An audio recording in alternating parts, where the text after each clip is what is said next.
મને તો એમ થાય જીવે એવું હવે ન થાય.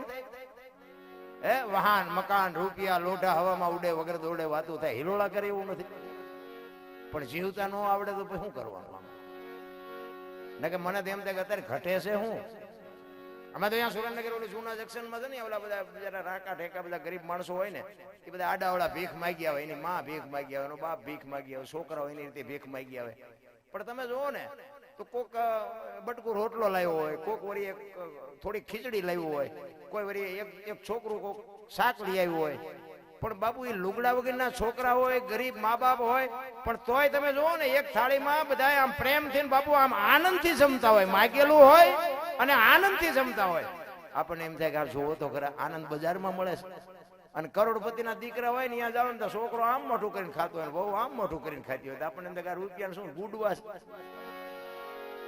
રોવા વાળા બંગલામાં રોવે છે, આનંદ કરવા વાળા ઝૂંપડામાં આનંદ કરે છે. ભલામાં આનંદ બાપુ બજારમાં નથી મળતો, અંદરથી નીકળે. કાઢો તો નીકળે નો. નગર હું આપણે 84 લાખ યોની છે એવું કે છે ને, 84 લાખ યોનીમાં દાંત માણા એક જ કાઢીએ કે કોઈ નો કાઢીએ, કે લખવું હોય તો લખી લેજો. આ કૂતરા કાગડા ભેંસું ભૂંડડા કોઈ દાંત કાઢીએ? કૂતરાને તમે હારા મારું હાચવું હોય પૂંછડી પટપટાવે, દાંત નો કાઢે. ભેંસ ને ધરીને ખાણ ખવડાવ્યો એને એમ થાય મજા આવી આજ, પણ દાંત નો કાઢીએ. દાંત માણા એક જ કાઢીએ. તો ઈ 18 મણના થોબડા લઈને ફરતા હોય. એટલે તું એક જ કાઢી એમ છો, તું તો કાય. અરે એવા અહમના પૂતળા થઈને ફરે છે. આપણે એમ થાય શું ગોતવા નીકળ્યા છે. અમે તો પ્રોગ્રામમાં જાય, અમને તો આટલી બધી મેદ નહીં હોય ને તો અમને આમ બીક તો જે અમારું પકડવા બેઠા હોય એની જ લાગે. તેમ બધા બેઠા એને ન લાગે. અમને એમ થાય કે આમાં એક બે તો અમારું પકડવા બેઠા જ છે, કે આની ભૂલ ક્યાં આવે. એટલે આખી રાતમાં તમને કઈ આમ આખી રાતમાં કઈ હુજ્યું જ નહીં કે અહીંયા જ પકડાણું. પણ ઘાટલેટ લેવા નીકળ્યા હોય ને હોની ની બજારમાં સડી ગયા હોય તો અહીંયા ઘાટલેટ મળે. સમય મળ્યો છે બાપુ, આનંદ કરી લેવાનો છે. એટલા માટે મહાપુરુષો કે છે ને કે જોતા જોતા અમને મળ્યા મહાસાગરના મોતી. તમારો અને મારો બાપુ આપણે આ ભેગા કોને કર્યા? 15 મહિના પહેલા ખબર હતી કે આપણે લીલાપુરમાં આપણે બધા ભેગા થાવું. મહાસાગરના મોતી, મોતીની ઉપમા છે ને મહાપુરુષે બહુ ભજનમાં આપી છે. એક વાણી કહે છે કે રતન સાગરમાં રતન નીપજે, મહાસાગરમાં મોતી. એક વાણી એવું કહે છે કે વીજળીના ચમકારે મોતી પરોવી લ્યો પાનબાઈ. એક વાણી એવું કહે છે કે ગુરુગમથી ગોતો ગગનમાં ક્યાં છે ગુપત ગંગા, દેખ્યા હોય તો કઈ બતાવો મોતી કેસા રંગા. એક વાણી એમ કહે છે કે હંસલા હાલો હવે મોતી નહીં મળે. એક વાણી એવું કહે છે કે જાડેજા સદગુરુના દેશમાં માન સરોવર હંસલા બેઠા એની પાળ, મોતી ચરે હવા હવા લાખના મોતી છે. શું છે આ? અરે ભજનમાં બેઠા હોય ને મારા બાપ, ઘડિયાળમાં ન જોવું પડે ને ચાની જરૂર ન પડે ને બાપુ દી ઉગે તો ખબર પડે કે ભજનમાં બેઠા છો.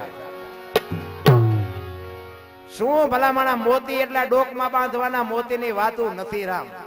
ગંગા સતીની વાણી કહે છે ને 21,600 શ્વાસા બાપુ એમ નામ જાય છે. આખી દુનિયાને ખબર છે. ગણી લ્યો, 1 મિનિટના 15, 1 કલાકના 912, કલાકના 10,824, કલાકના 21,600 થાય. જેને ગણવા હોય શું? આ ગંગા સતીનો પરફેક્ટ હિસાબ. નાભીમાંથી ઉઠે છે, નભમાંથી આવે છે. નભ છે ને બધાયનું એક છે, નાભી બધાયની જુદી છે. રામ ને કૃષ્ણ લેતો હતો ને ત્યાંથી જ આપણે લઈ છીએ. ઉઠે છે ને નાભીમાંથી ઉઠે છે, આવે છે નભમાંથી આવે છે. બેનો શેઠો છે ને બાપુ, ત્યાં જ બાપુ આખી દુનિયા પડી છે. ત્યાં જ બાપુ સદગુરુ બેઠો છે. ત્યાં જ અનહદ નાદ બોલે છે. ત્યાં નક્કી કરવાની જરૂર છે ને ત્યાં જ બાપુ આખો ખજાનો ભર્યો છે. હરિદ્વાર વાળા કે દ્વારકા જાઉં, સોમનાથ વાળા કે પાવાગઢ જાઉં, તો હાચું ચા છે? તો કો હડિયા સીડ્યા છો તે ચા હાચું છે? અરે સમજાતું જ નથી, કોને કેવું? અમે તો ક્યાંય બહાર જઈએ ને આવા સંત હારે હોય ને, એટલે ઘણા એમ કે અરે બાપુ હાલો હાલો અમારે ઘરે પગલા પડાવવા, તમારા પગલા પડાવવા હાલો. એટલે ભાઈ અમારા પગલા હું પાડો ને? કે ના ના અરે બાપુ તમે તમારું કામ આમ ને ફલાણું ઢોકળું. આપણે એમ થાય કે રાજી થાય, હાલો આપણે જઈએ. ઘરે જઈએ ને તો અહીંયા બાણ આમ પોઈ ગયો ને કે બહાર ઉભા રહેજો પગલા પડશે, પોતા કર્યા. હવે આપણે એમ કે બહાર વાળા પગલા પડાવવા મથે છે, ઘરનારી ના પાડે છે. આમાં હાચું શું? ક્યારેક ક્યારેક અમારું મગજ બંધ થઈ જાય. એ કે પોતા કરેલા છે ઘડીક બાયરું બાયરો પગલા પડશે એટલે પણ આ દુનિયા આખી પગલા પાડવામાં થશે અમે ધરાહાર પાડી છે તો એને ગમતું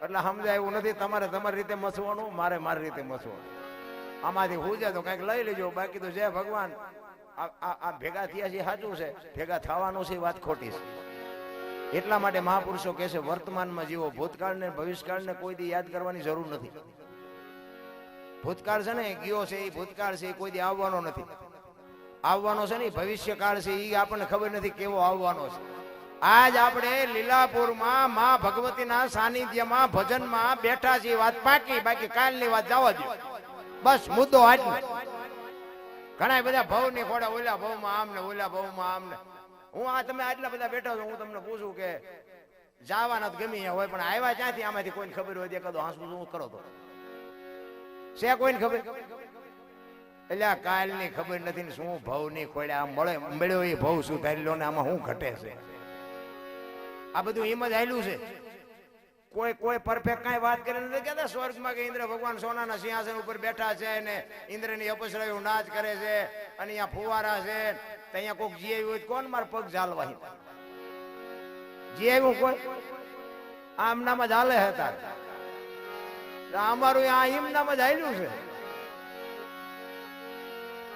આ બધું અઠે અઠે જ છે એટલા માટે બાબુ મહાપુરુષો મોતીની ઉપમા બહુ આપી છે એટલા માટે વાણીમાં કહે છે સંત બાપુ જો વાણી છે ને વાણીમાં થોડુંક તમે ઉતરો ને તો મજા આવશે કારણ કે મેં હમણાં કીધું એમ બાકી વાણી સમજાય નહીં ને સમજાવવા માટે ને તો મેં કીધું એમ બાપુ ઘડિયાળમાં ન જોવું પડે ને ચા ન પીવી પડે જરૂર ન પડે ને દી ઉગે ભજનમાં એક બેન હતા બાજુના ગામમાં કથા બેઠી હતી ને એટલે ઘરવાળાને કે બાજુના ગામમાં કથા બેઠી કે હું સાંભળવા જવું કે જા ને ભાઈ બેન હાજે આવ્યા કથા સાંભળી એના ઘરવાળાએ કીધું કથા સાંભળવા ગઈ હતી તો કે હા શું બાપુ વાંચતા હતા ઈ કે પણ માંડવા માંડવા માંડવા માંડવા કેટલા બધા માંડવા ઈ કે પણ બાપુ હું વાંચતા હતી તો કે કેટલું બધું રાંધેલું કેટલા બધા માણા ખાય જેવડો મોટો મેળો ઈ કે પણ બાપુ હું વાંચતા હતી તો કે ઈ કે એટલા બધા માણા સાંભળાય નકરી બહાર બહાર જ રખડી મારી પાસે જઈ જ નહીં કથા સાંભળાય સમજાય એમાં આપણે હજી બહાર બહાર જ રખડીએ છીએ જો અંદર વ્યા જાય ને તો કામ થઈ જાય એટલા માટે બાપુ મહાપુરુષો કહે છે જોતા રે અમને એ જીજડી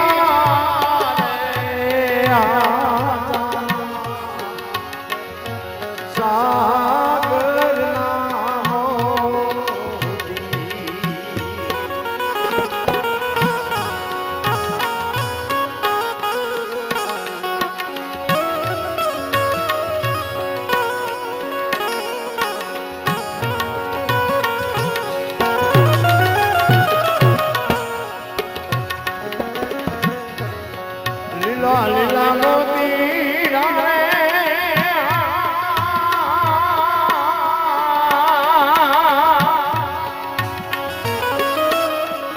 સંગોવાઈ પીરા પીરા મોતી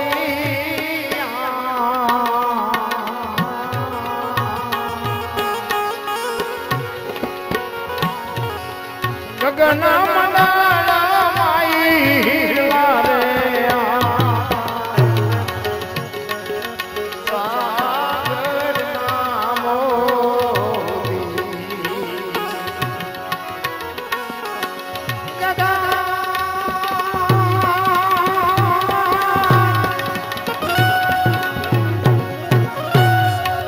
ગગન મંડળ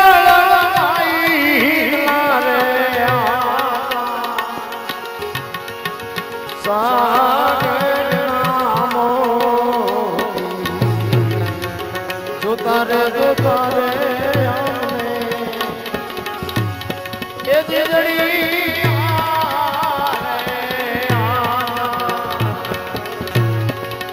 સાગર નામો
સખા ત્રિવેણીના તીર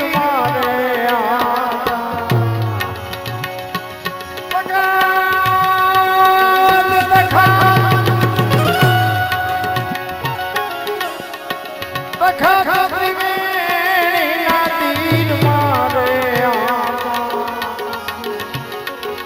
સાગર નામો જોતા રે એ જીજડી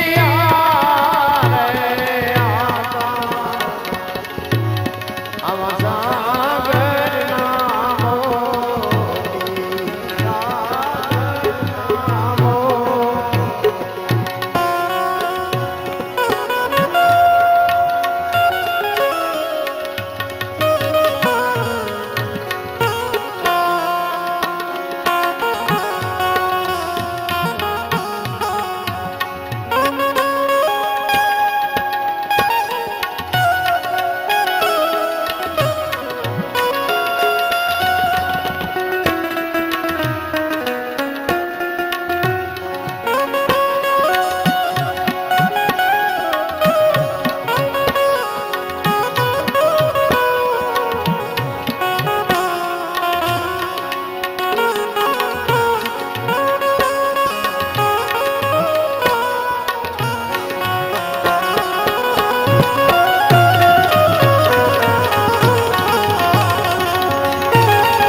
મોતીડા મળે તો લેજો તમે ગોતિયા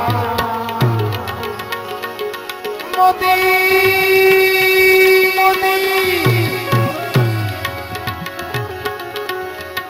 મોતીડા મળે તો લેજો તમે ગોતિયા સાગર નામો સાગર નામો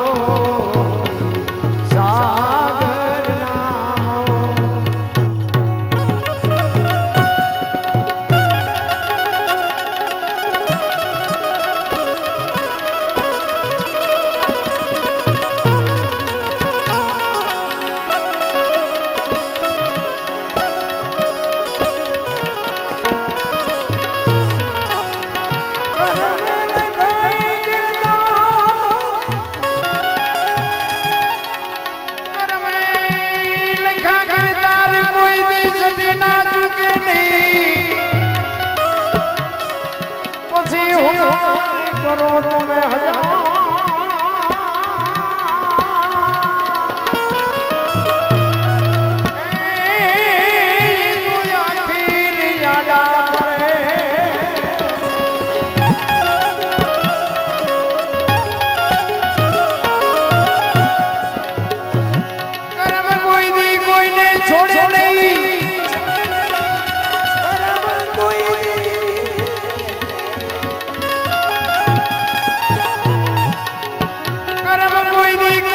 છોડે નહીં પછી હોય ભગવાન